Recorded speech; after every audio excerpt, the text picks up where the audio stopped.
Under the failed leadership of Marjorie Monkey Greene, her state is on fire. People are throwing explosives, breaking windows. This is outside of Atlanta, the capital of her state.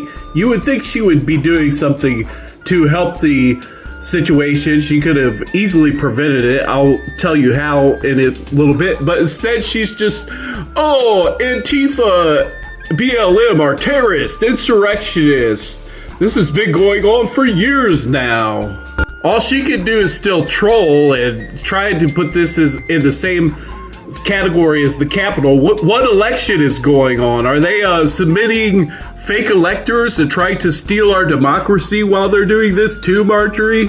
I'll give you a quick, my understanding of Cop City, this is what this is over, is a huge police training force where they want to build it in Atlanta, or in the neighborhoods, and it's going to be a huge place where they practice explosives. It's a police training facility where they'll be flying dangerous Black Hawk helicopters over the mostly black neighborhoods, of course. That gets into our whole conversation, doesn't it? And it is said that up to 98% of the local residents don't want that near their neighborhood. I mean, I wouldn't want them flying helicopters that could crash into my place, and not to mention, police brutality and stuff that could happen there. And, so very understandably, 98% of the Atlanta residents did not want that going in, but they just rammed it in. And loser Marjorie Taylor Greene could have easily seen the situation because there's been protesters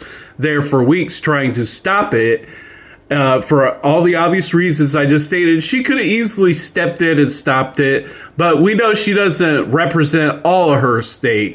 You know what I'm saying, right? And of course, they're worried about police brutality with it being mostly black neighborhoods and this big police mega center, training center going in. And before it even went in, this thing brewed over today because, a protester was actually shot and killed. I guess he was inside of a tent and supposedly firing at the police. And I think that part, he probably was actually firing because I believe that an officer actually got shot or hurt, but the protester got killed. Put in the comments if you know anything about that. So there you have it. Her state's falling apart, of course, and she could have easily avoided the problem or doing something to fix it, but instead she's on Twitter calling them insurrectionists.